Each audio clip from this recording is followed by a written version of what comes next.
18 वर्ष से कम है तो कृपया आगे ना बढ़ें। हमारे हिसाब से भारत के सबसे बढ़िया और दिमाग हिला वाली मूवी बा। ये आपका पहला बच्चा है? मतलब और बच्चे हैं? बच्चे तो मर जाते हैं। लिटरली हमार फट के 4 हो गई भाई जब पता चलल कि ट्रू बेस स्टोरी बा।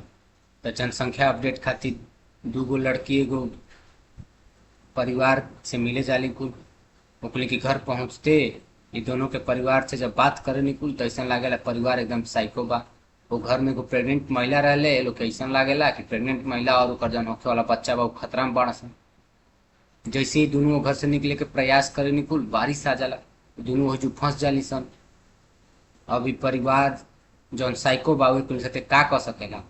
अगर आपके लागता कि बॉलीवुड जौन बा हॉलीवुड जैसन कंटेंट न दे सकेला तो ये सोनी लिव पर उपलब्ध बा। Welcome home 2021।